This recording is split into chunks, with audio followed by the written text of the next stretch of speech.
नमस्कार दोस्तों, स्वागत है आपका स्टडी फॉर सिविल सर्विसेज में। फ्री वीडियो के लिए आप चैनल को तुरंत सब्सक्राइब कर लीजिए और नोटिफिकेशन को जरूर ऑन कर लेना। हमारा फ्री वाला टेलीग्राम ये वाला ग्रुप जरूर से जरूर ज्वाइन कर लीजिएगा।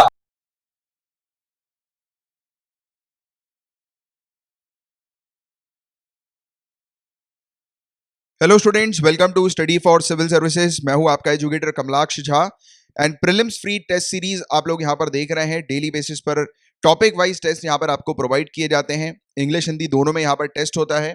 और आज का जो टॉपिक है साइंस एंड टेक्नोलॉजी से बायोटेक्नोलॉजी एंड टेलीकम्युनिकेशन का ये टॉपिक है। एंड एक दिन पहले ही आपको टॉपिक जो प्रोवाइड करा दिया जाता है वो ओनली करंट अफेयर नाम के हमारे टेलीग्राम चैनल पर प्रोवाइड करा दिया जाता है।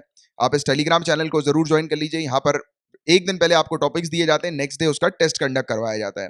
और YouTube channel only current affair, इसको सब्सक्राइब कर लीजिए अगर नहीं किया है तो। यहाँ पर डेली बेसिस पर आपको टेस्ट दिए जाते हैं, ठीक है। टेस्ट को कैसे अटेम्प्ट करना है इसको देखने के लिए वीडियो को पॉज कीजिए और इसको पूरा पढ़ लीजिए एक बार। एंड अब समय ना वेस्ट करते हुए आपका टेस्ट को शुरू कर लेते हैं। All the very best. सबसे पहला क्वेश्चन यूपीएससी 2012 में पूछा गया था, स्टेम सेल से रिलेटेड। फटाक से बताओ क्या होगा इसका करेक्ट आंसर। ये तीन स्टेटमेंट है, इस तीनों स्टेटमेंट में कौन सा स्टेटमेंट करेक्ट है? Stem cells. Stem cells guys क्या सिर्फ मैमल्स से ही लिया जा सकता है? स्टेम सेल्स जो होते हैं क्या इसको नई दवाई बनाने के उपयोग में यूज किया जा सकता है? स्टेम सेल जो होते हैं क्या इसको मेडिकल थेरेपी के उपयोग में लिया जा सकता है क्या? मेडिकल थेरेपी पर्पस के लिए क्या इसका उपयोग किया जा सकता है क्या? जल्दी बताओ क्या होगा। काफी इजी है ये तो, स्टेम सेल से रिलेटेड। क्योंकि उस समय जब 2012 में बहुत ज्यादा चला था स्टेम सेल, काफी कुछ लोगों को पता था स्टेम सेल के बारे में। बट आज की डेट में तो काफी ज्यादा लोगों को पता है स्टेम सेल्स के बारे में। उस समय तो काफी कम लोगों को पता था। Correct answer is B. B जो है 2 और 3 ये करेक्ट है, ए जो है वो इनकरेक्ट है, ठीक है। नेक्स्ट आपके सामने क्वेश्चन है, सेल्स के रेफरेंस पर ये क्वेश्चन पूछा गया। सेल्स के बारे में अगर आपने पढ़ा होगा, काफी बेसिक चीज है। यूकैरियोट्स जो होते हैं वो ज्यादा कॉम्प्लेक्स होते हैं और प्रोकैरियोट्स से ज्यादा बड़े होते हैं। माइटोकॉन्ड्रिया जो होता है वो प्रोकैरियोटिक सेल्स में हम लोग को देखने को मिलता है। लाइसोसोम्स और सेंट्रोसोम्स ये यूकैरियोट्स में प्रेजेंट होते हैं, यानी कि यूकैरियोट्स में ये होते हैं। जल्दी बताओ क्या होगा इसका करेक्ट आंसर। ये तीनों ही इसके करेक्ट हैं, राइट। नेक्स्ट क्वेश्चन आपके सामने। अब स्टेम सेल थेरेपी से रिलेटेड ये क्वेश्चन है आपके सामने।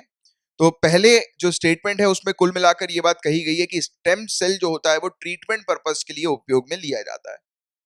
नेक्स्ट जो स्टेटमेंट है वो ये कह रहा है कि स्टेम सेल जो होता है वो नई दवाई को बनाने के उपयोग में लिया जाता है और ये new drugs and clinical trial rules 2019 के तहत हम लोग को देखने को मिलता है।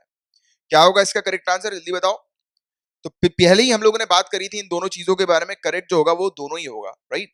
ये बस याद रखना अगर आपको नहीं पता है तो, कि new drugs and clinical trial rules के अंदर ये वाली बात कही गई कि नए ड्रग्स ड्रग्स जो होते हैं उसके स्टेम सेल्स उसके उपयोग में लिए जाते हैं, या फिर जो ड्रग होता है वो स्टेम सेल्स के का ही एक प्रोडक्ट हम लोग, यानी कि स्टेम सेल एक प्रोडक्ट हम लोग को देखने को मिलता है ड्रग का, राइट।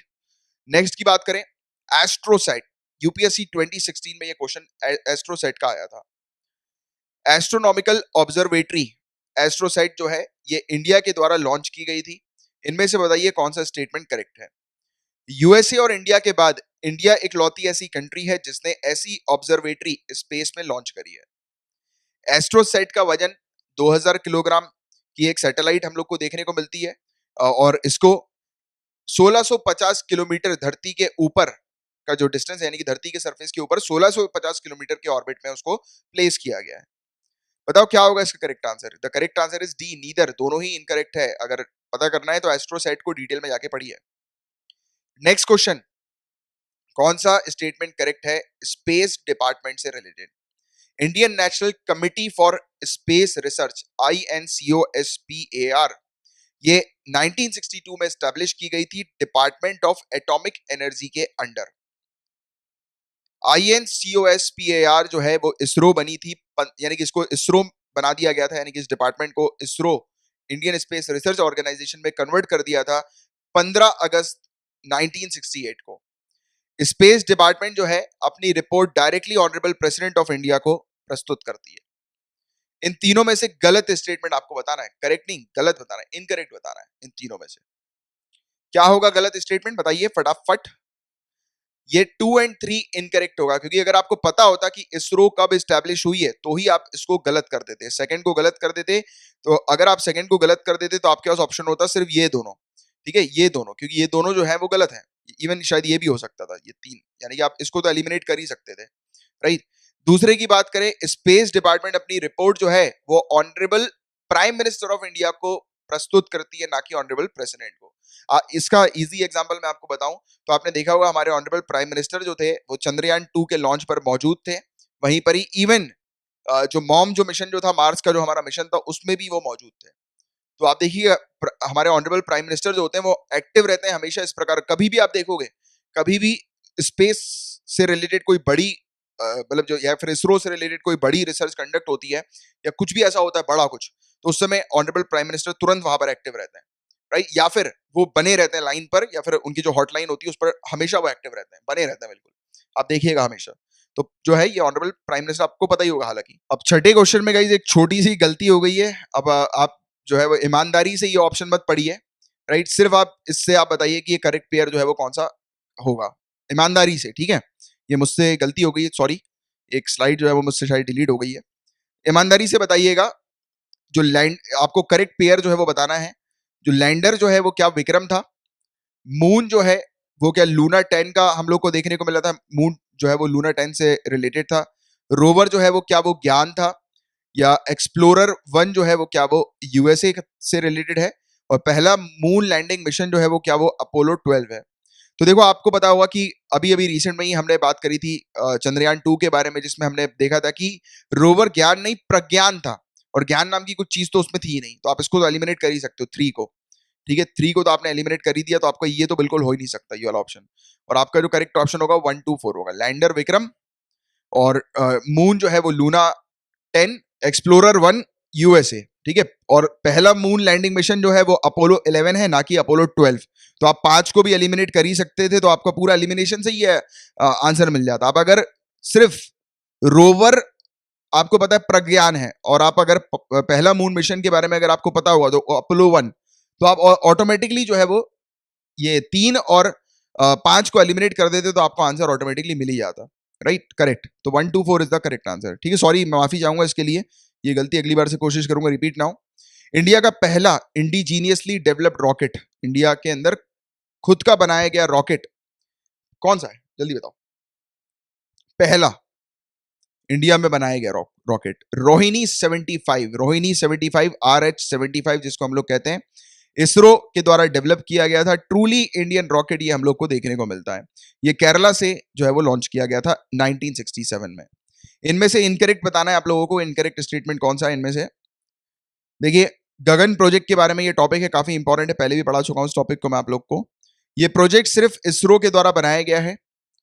इसका फुल फॉर्म है GPS aided geo augmented navigation. Gagan का ये क्या फुल फॉर्म है, और ये जो है regional satellite based augmentation system SBAS, इसको इंप्लीमेंट करने के लिए ये हम लोग को देखने को मिला कि इंडियन गवर्नमेंट SBAS को इंप्लीमेंट करेगी गगन के थ्रू। जल्दी बताओ क्या होगा, गलत पूछा गया, गलत स्टेटमेंट कौन सा होगा।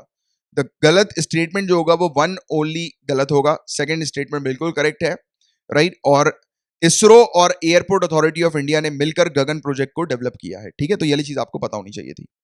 9th question, NavIC, very very important topic.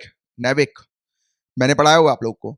NavIC के अंदर क्या 7 सैटेलाइट है, और नेविक जो है उसमें 3 सैटेलाइट हम लोग को जियो सिंक्रोनस ऑर्बिट पर देखने को मिलती हैं, और 4 जियो स्टेशनरी ऑर्बिट पर, और ये अप्रोक्सीमेटली सी लेवल से 36,000 किलोमीटर की ऊंचाई पर प्लेस की गई है। नेविक जो हम लोग को देखने को मिलता है ये ड्यूअल फ्रीक्वेंसी का उपयोग करता है, S और L दोनों फ्रीक्वेंसी बैंड इसमें हम लोग को देखने को मिलते हैं, बट जीपीएस के अंदर सिर्फ S बैंड हम लोग को देखने को मिलता है। तो इसका क्या जो होगा वो करेक्ट आंसर इसका होगा, जल्दी बताओ कौन सा इसका करेक्ट आंसर होगा 9th क्वेश्चन का। दोनों ही जो है वो इनकरेक्ट हैं, क्योंकि इसमें अगर आप ये गौर से देखेंगे तो इसमें 7 सैटेलाइट होती है तो पक्का है। इसमें 4 जो सैटेलाइट होती है वो जियो सिंक्रोनस होती है, और 3 जो होती है वो जियो स्टेशनरी सैटेलाइट होती है। राइट, यानी कि उस ऑर्बिट पर हम लोग को देखने को मिलती है। पढ़ाया हुआ मैंने आप लोग को, अगर आपने मेरे डेली करंट अफेयर्स को फॉलो किया होगा तो उसको नेविक का आंसर तो आपको मिल ही गया होगा। और जीपीएस में गाइस सिर्फ एस बैंड हम लोग को नहीं देखने को मिलता है, तो ये ऑटोमेटिकली इनकरेक्ट है। राइट, नेक्स्ट क्वेश्चन आपके सामने चंद्रयान 2 मिशन से रिलेटेड ये क्वेश्चन है। 3 कंपोनेंट्स इसमें देखने को मिलते हैं, ऑर्बिटर, लैंडर और रोवर। बताइए। और रोवर जो होता है वो ऑर्बिटर से सेपरेट हो जाता है और फिर वो सॉफ्ट लैंडिंग करता है मून के सरफेस पर। क्या रोवर ऑर्बिटर से सेपरेट होता है सॉफ्ट लैंडिंग पर्पस के लिए? क्या होगा इसका correct answer? The correct answer is one only. One only बिल्कुल करेक्ट है, दूसरा इनकरेक्ट है, क्योंकि रोवर जो होता है वो लैंडर से अलग होता है, राइट, और ऑर्बिटर से अलग जो होता है वो लैंडर होता है, और लैंडर जाकर लैंड करता है मून के सरफेस पर, और लैंडर से निकलता है रोवर, राइट। तो ये पढ़ाया हुआ मैंने आपको पूरा ये सब। और ये हो गए 10 क्वेश्चन। 10 में से आपका क्या स्कोर रहा है नीचे कमेंट बॉक्स पर लिखकर बताइएगा। एंड ये हमारे पेड कोर्सेज के नंबर है, अगर आपको पेड कोर्सेज चाहिए तो इन नंबर पर कांटेक्ट कीजिएगा। टेस्ट सीरीज अगर आपको अच्छी लगी है, लाइक का बटन हिट कर दीजिए, नए आए हैं चैनल को सब्सक्राइब कर दीजिए और शेयर जरूर कर दीजिएगा इस टेस्ट सीरीज को। अब हम लोग मिलेंगे कल, तब तक के लिए bye bye, take care, have a great day ahead, Tata.